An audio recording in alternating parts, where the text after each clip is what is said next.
नमस्कार विद्यार्थियों,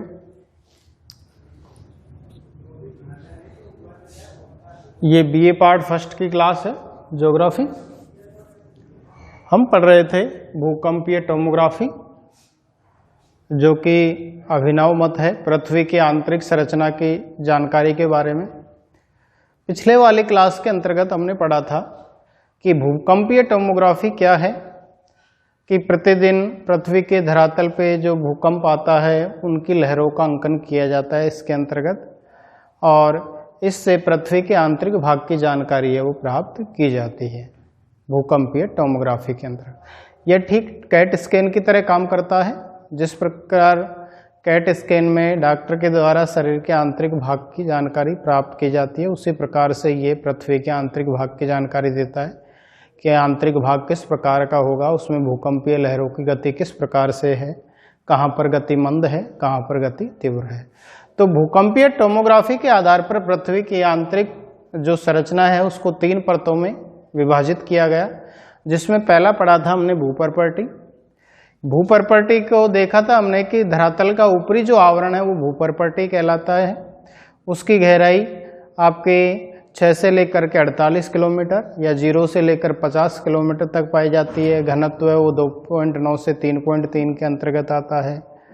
ठीक है, इसके अंतर्गत भूपर्पटी के नीचे जाने पर भूकंपीय लहरों की गति है उसमें विभिन्नता पाई जाती है, जिसके आधार पर इसकी 2 परतें हैं, एक है अपर क्रस्ट और एक है लोअर क्रस्ट। उसके बाद हमने पढ़ा था दूसरी जो परत है जिसका नाम है मेंटल, जिसको आपका प्रावरण भी कहते हैं। मेंटल, इसकी गहराई देखी हमने, इसकी गहराई है वो 50 से लेकर के 2900 किलोमीटर तक है। घनत्व है वो 3.3 से लेकर के 10.0 तक पाया जाता है, और इसको भी 2 प्रकार से इसका डिवाइडेशन किया गया, एक ऊपरी मेंटल और एक निचला मेंटल।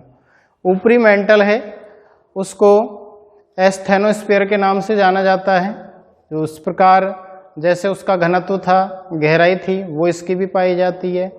इसकी जो प्रमुख विशेषता है वो है जोन ऑफ लो वेलोसिटी, यानी निम्न गति का मंडल। इसके बाद हमने देखा था निचला मेंटल। निचला मेंटल है उसमें डी डबल प्राइम नामक एक परत पाई जाती है। वो मेंटल और कोस सीमा पर सपाट नय बताकर पर्वत मालाओं युक्त और उबड़ खाबड़ क्षेत्र को बताती है। इसके बाद हम देख रहे थे, आज उससे आगे की हम पढ़ेंगे कि जो ऊपरी मेंटल है आपका, ऊपरी मेंटल और निचले मेंटल, ठीक है, ऊपरी मेंटल और निचले मेंटल के बीच में 400 से 600 किलोमीटर मोटा एक संप्रेक्षण क्षेत्र पाया जाता है, जिसको फर्टाइल लेयर के नाम से जाना जाता है। देखिए, ऊपरी मेंटल,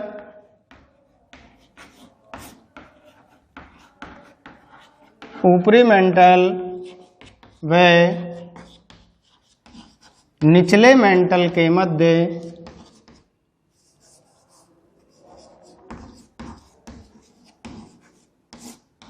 निचले मेंटल के मध्य 400 से 600 किलोमीटर मोटा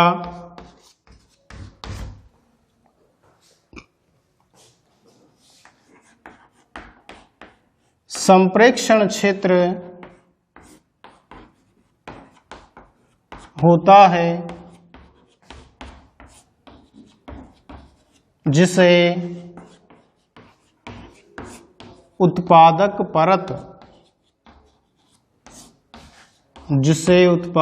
परत या फर्टाइल लेयर के नाम से जाना जाता है।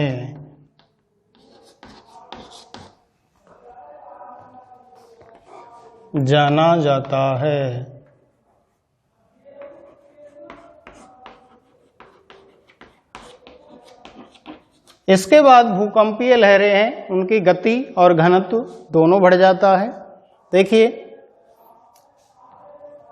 मेंटल और कोर की सीमा पर, ठीक है, जब दोनों सीमा मिलती है तो वहाँ पर एक डिसकंटिन्यूटी क्षेत्र का निर्माण होता है, जिसका नाम दिया गया है इसने गुटेनबर्ग-वाइक्रिस्ट असंबद्धता। तो मेंटल व कोर की सीमा के बीच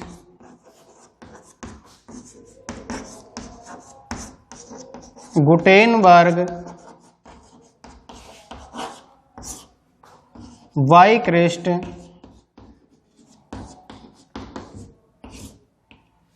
असंबद्धता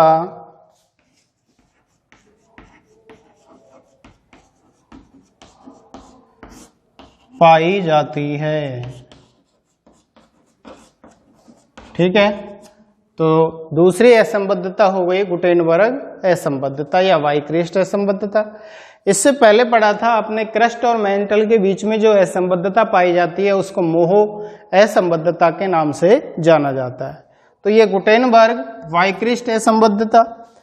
इसके बाद नीचे जाने पर आप गुटेनबर्ग असंबद्धता से जैसे जैसे नीचे जाएंगे उसके बाद में घनत्व और भूकंपीय लहरों की गति है वो दोनों बढ़ती जाती है।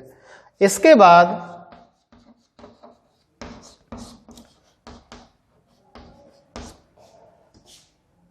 घनत्व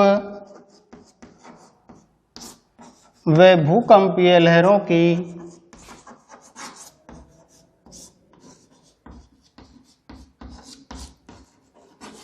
गति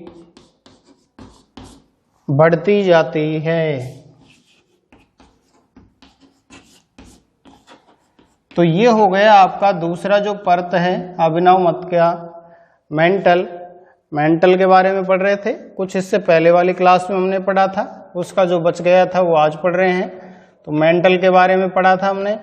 मेंटल के दो भाग किए, ऊपरी मेंटल और लोअर मेंटल। ठीक है, ऊपरी मेंटल है उसको निम्न गति का मंडल पाया जाता है, उसको एस्थेनोस्फीयर के नाम से जाना जाता है।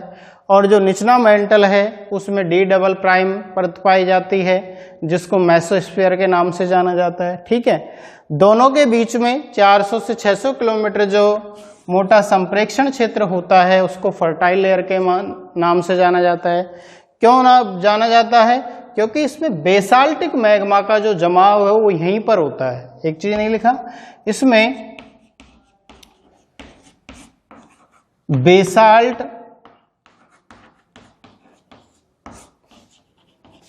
का जमाव होता है। फर्टाइल लेयर क्यों कहते हैं? क्योंकि इसमें बेसाल्ट का जमाव है वो पाया जाता है इसलिए। और ये बेसाल्ट ऊपर आकर के जो आपका उपजाऊ मैदान है उसका निर्माण करता है, तो इसको फर्टाइल लेयर के नाम से जाना जाता है। दोनों के बीच में यानी मेंटल और कोर के बीच में जो डिसकंटिन्यूटी पाई जाती है उसको गुटेनबर्ग-वाइक्रिस्ट असंबद्धता के नाम से जाना जाता है।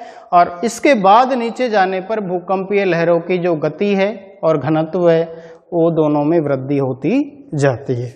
तो ये है आपकी दूसरी परत जिसको मेंटल के नाम से जाना जाता है। अब आती है आपकी तीसरी परत जिसको नाम दिया गया अंतरतम या कोर के नाम से। अंतरतम या कोर अभिनव मत के अनुसार। तो तीसरी परत है आपकी अंतरतम या कोर। ठीक है, सबसे पहले अंतरतम और कोर के बारे में वही, इसकी गहराई कितनी है, इसका घनत्व कितना पाया जाता है। ठीक है, तो सबसे पहले हम आते हैं गहराई के ऊपर। गहराई, इसकी गहराई है वो 2900 किलोमीटर से 6378 किलोमीटर तक पाई जाती है। और इसका जो घनत्व है वो 10.0 से लेकर 13.3 ग्राम प्रति घन सेंटीमीटर पाया जाता है। तो ये तो हो गई इसकी गहराई और घनत्व। अब अंतरतम में भी क्या होता है, इसकी जो विशेषताएं हैं उसके आधार पर कि इसको दो भागों में विभाजित किया गया है क्योंकि पदार्थ की संरचना है वो अलग प्रकार की पाई जाती है दोनों में। तो इसके दो भाग किए गए। पहला है आपका बाह्य कोर,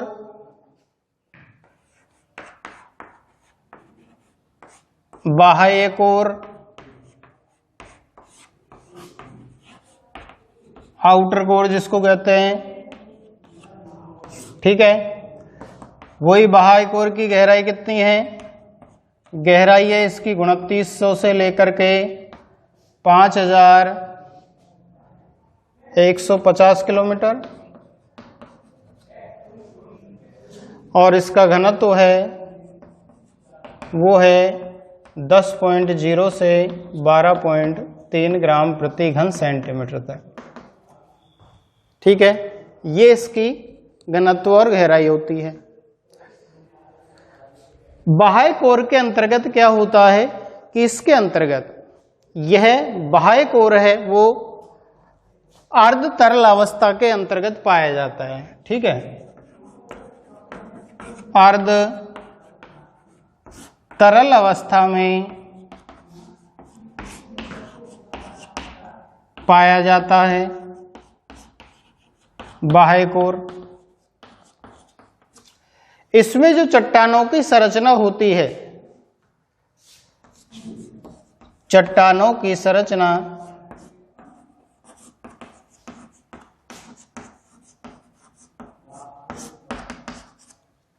वो चट्टानों की संरचना होती है सीमेंट व बजरी के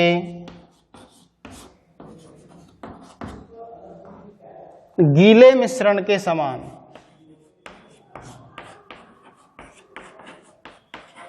मिश्रण के समान जिसमें भूकंपीय लहरें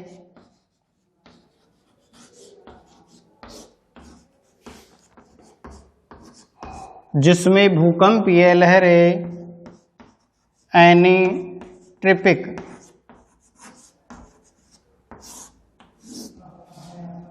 हो जाती हैं। अब एनीट्रिपिक का मतलब क्या है? एनीट्रिपिक क्या है? एनीट्रिपिक के अंतर्गत क्या होता है कि इसमें भूकंपीय जो लहरें होती हैं, भूकंपीय लहरें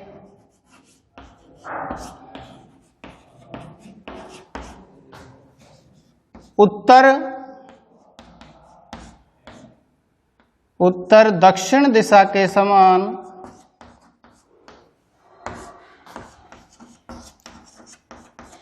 उत्तर दक्षिण दिशा के समानांतर तो ये तीव्र होती है,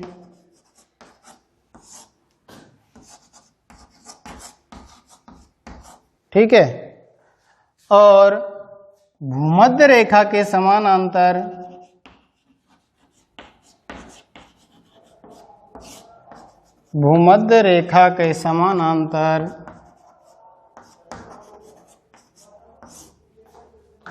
इनकी गति है वो धीमी हो जाती है,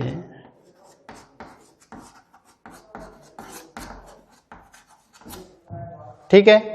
तो यह है आपका बाह्य कोर, जिसके अंतर्गत गहराई और घनत्व इतना, अर्ध तरल अवस्था में चट्टानें पाई जाती है। चट्टानों की जो संरचना है वो सीमेंट और बजरी के गीला मिश्रण के समान होती है, जिसमें भूकंपीय लहरें हैं वो एनीट्रिपिक हो जाती हैं। एनीट्रिपिक का मतलब क्या होता है कि उत्तर और दक्षिण दिशा के समानांतर तो इनकी गति तीव्र होती है और भूमध्य रेखा के समानांतर इनकी गति मंद होती है। तो यह है आपका बाह्य कोर। दूसरा है आपका आंतरिक कोर।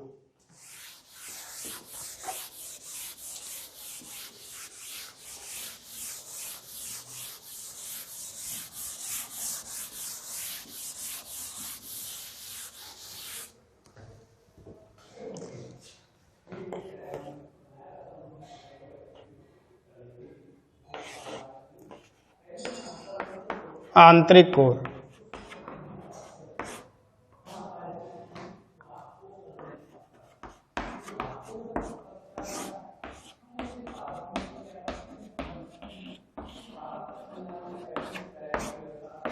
वही सबसे पहले इसकी गहराई, आंतरिक कोर की गहराई है 5150 किलोमीटर से लेकर के 6378 किलोमीटर तक। घनत्व कितना होता है? घनत्व होता है 12.3 से लेकर के 13.3 ग्राम प्रति घन सेंटीमीटर तक इसका घनत्व है वो पाया जाता है।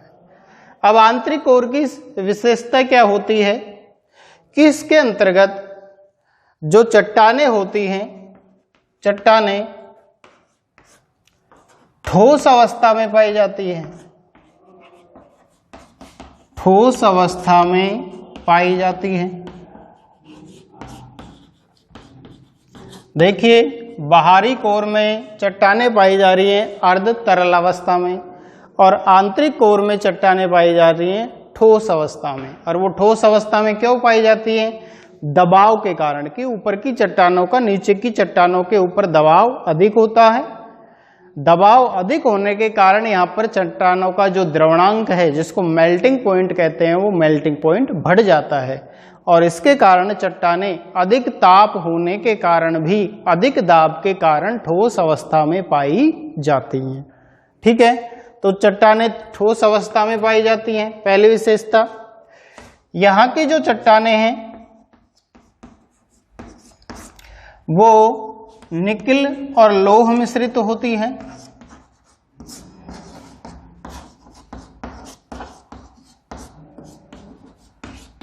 निकिल व लौह मिश्रित होती हैं क्योंकि घनत्व अधिक पाया जाता है।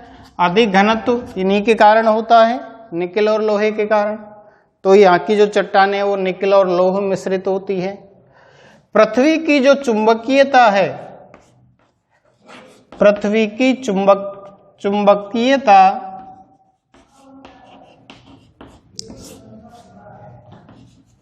का जो स्रोत है वो आपका क्या है? आंतरिक कोर है। और आंतरिक कोर क्यों है? क्योंकि उसके अंतर्गत चट्टानों में निकिल और लोहे के मिश्रित पदार्थ अधिक पाए जाते हैं, जिसके कारण यहाँ पर डेंसिटी ज़्यादा है चट्टानों की, इसलिए चुंबकीयता का गुण पृथ्वी के अंतर्गत प्रमुखता से है। तो ये है आपका आंतरिक कोर। एक आता है बाह्य कोर और आंतरिक कोर। तो बाहरी, बाह्य व आंतरिक कोर के बीच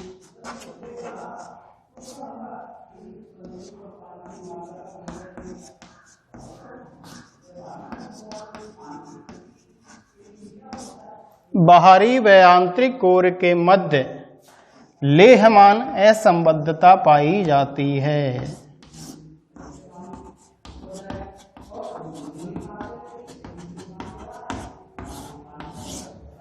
लेहमान असंबद्धता पाई जाती है किसके बीच में? बाहरी और आंतरिक कोर के बीच में, क्योंकि यहाँ पर आपकी P और S तरंगें प्रवेश नहीं कर पाती किसके? आंतरिक कोर में।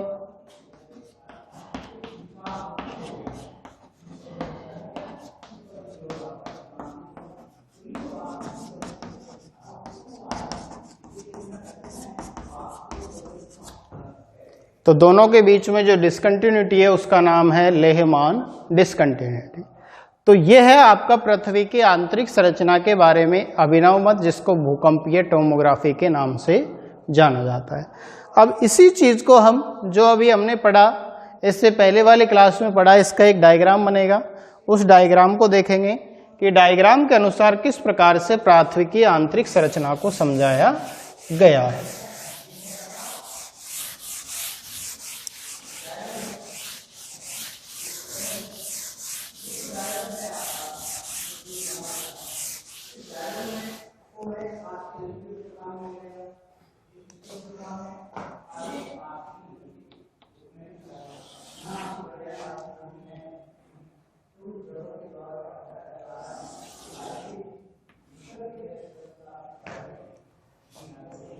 यह है आपकी क्रस्ट, ठीक है। क्रस्ट के इन्होंने कितने भाग किए? 2 भाग किए। ये तो है अपर क्रस्ट और ये है लोअर क्रस्ट। ठीक है, ये क्रस्ट हो गई। इसका क्रस्ट का घनत्व कितना होता है? 2.9। ये डेंसिटी है यहां पर 2.9 से लेकर के 3.3 होता है। और यहां पर क्या है? गहराई है, डेप्थ। इसकी गहराई पाई जाती है आपकी 6 से लेकर के 48 या 0 से 50 किलोमीटर। ये गहराई है किलोमीटर में। ठीक है, तो ये तो है क्रस्ट। क्रस्ट के बाद में आता है मेंटल। मेंटल के कितने भाग किए? वही 2 भाग किए मेंटल के। अपर मेंटल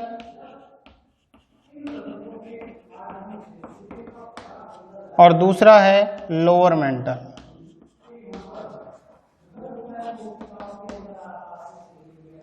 घनत्व कितना होता है? 3.3 से लेकर के 10.0 तक। अपर मेंटल और लोअर मेंटल के बीच में आ जाता है घनत्व 5.5 तक। इसकी गहराई होती है आपकी क्रस्ट से मेंटल तक की गहराई है 2900 किलोमीटर तक, 2900। ठीक है, अपर मेंटल और लोअर मेंटल के बीच की जो गहराई है वो है 700 किलोमीटर। ठीक है, इसके बाद है आपका आउटर कोर।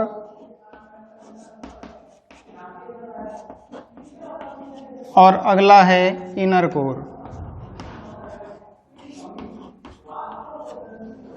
आउटर कोर से आपका आउटर कोर और इनर कोर के बीच में 5150 किलोमीटर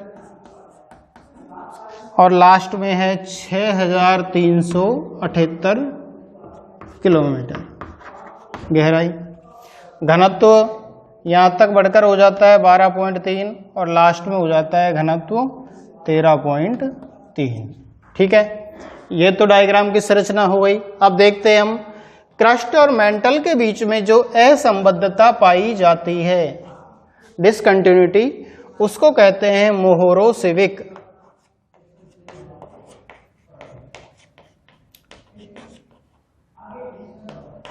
मोहोरोसिविक असंबद्धता।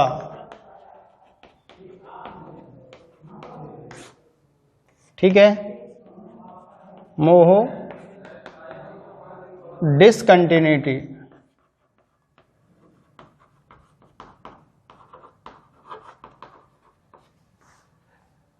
क्रस्ट और मेंटल के बीच में जो असंबद्धता है वो मोहो डिसकंटिन्यूटी के नाम से जानी जाती है।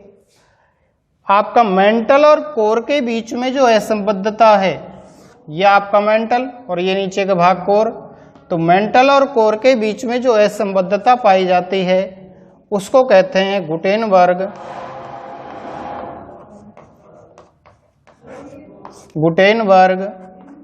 वाइक्रिस्ट असंबद्धता। गुटेनबर्ग वाइक्रिस्ट असंबद्धता। ठीक है, इनर कोर और आउटर कोर के बीच में जो असंबद्धता पाई जाती है उसको कहते हैं लेहमान असंबद्धता।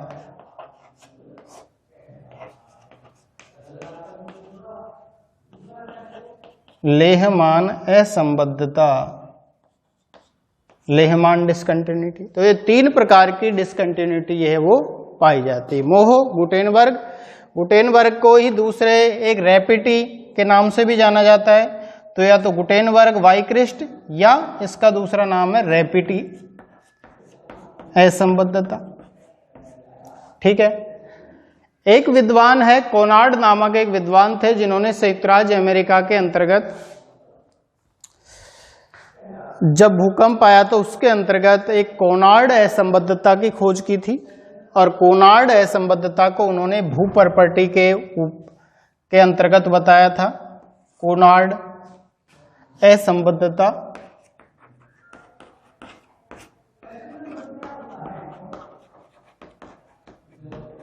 ठीक है, ये कोनार्ड असंबद्धता है, ये पाई जाती है आपके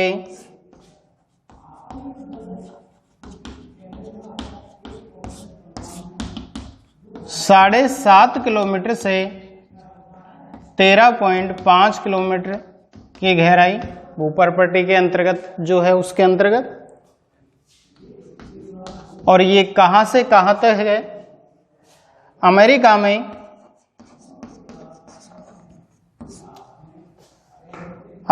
में कंसास से लेकर,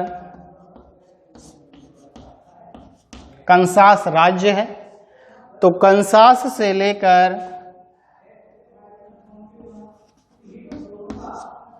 नेब्रास्का तक 20 किलोमीटर की चौड़ाई तक पाई जाती है।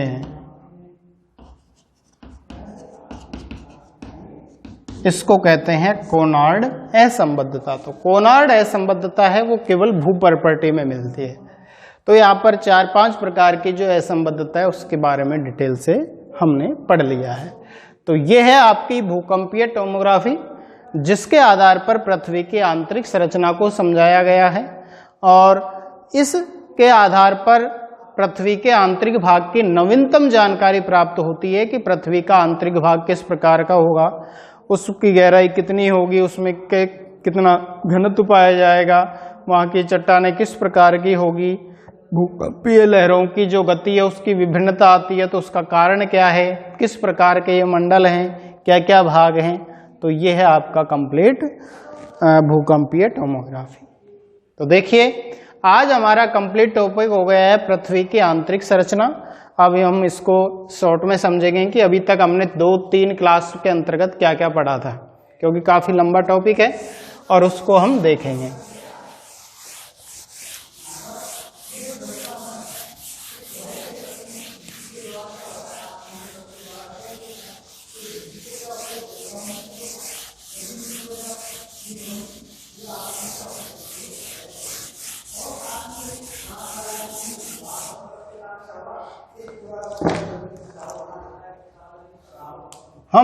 हमने अभी तक पढ़ा टॉपिक पृथ्वी की आंतरिक संरचना।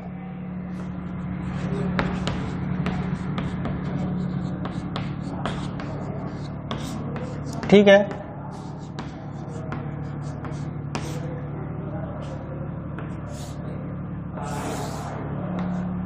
पृथ्वी की आंतरिक संरचना की जानकारी के स्रोत पढ़े थे सबसे पहले हमने।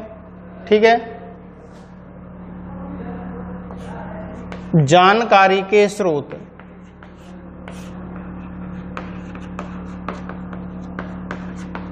और जानकारी के स्रोत कौन कौन से थे, जिसमें हमने 1 नंबर पढ़ा पृथ्वी की उत्पत्ति संबंधी सिद्धांत,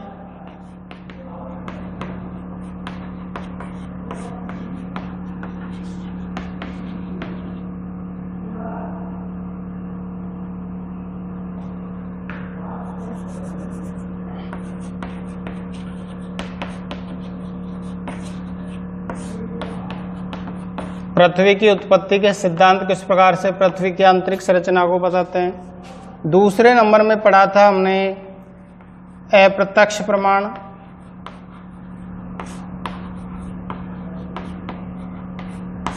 अप्रत्यक्ष प्रमाण के अंतर्गत हमने पढ़ा था तापमान, दूसरा घनत्व और तीसरा है दबाव।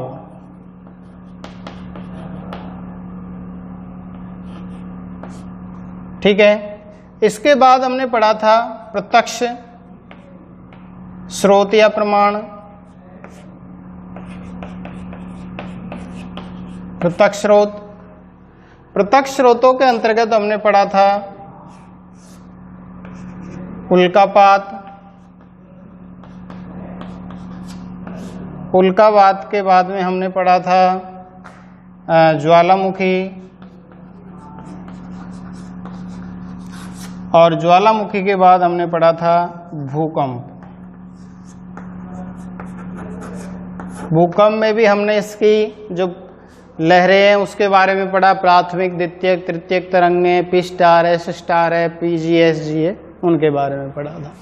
तो ये तो पढ़ा था हमने इसकी जानकारी के स्रोत।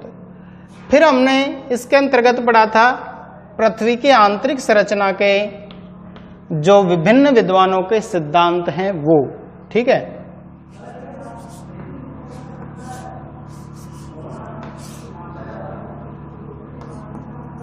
विभिन्न विद्वानों के मत,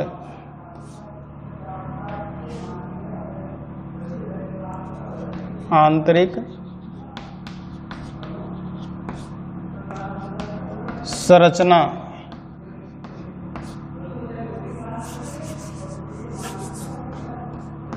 के बारे में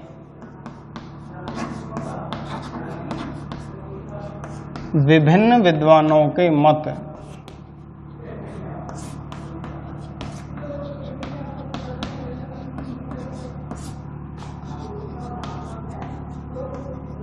यह सिद्धांत, ठीक है। जिसमें सबसे पहले पढ़ा था हमने स्वेस का, एडवर्ड स्वेस। यदि आप इसको भी डिटेल से देखते हो तो स्वेस ने पृथ्वी के आंतरिक भाग को 3 भागों में बांटा है, सियाल, सीमा और निफे, ठीक है। इसके बाद हमने पढ़ा था आर्थर होम्स का। आर्थर होम्स ने पृथ्वी के आंतरिक भाग को 2 भागों में बांटा, आपका भूपर्पटी और दूसरा है अधः स्तर, ठीक है। तीसरा मत पढ़ा था आपने वांडरक्राफ्ट का। वांडरक्राफ्ट ने पृथ्वी के आंतरिक भाग को कितने भागों में बांटा? 4 भागों में, जिसके अंतर्गत उसके अंतर्गत हमने पढ़ा था बाह्य सियाल परत,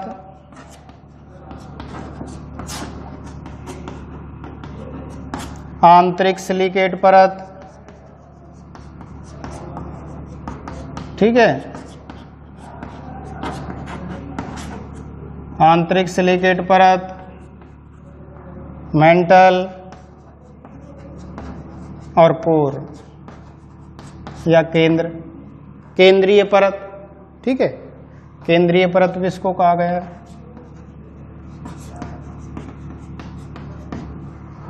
चौथा हमने पढ़ा था अभिनव मत।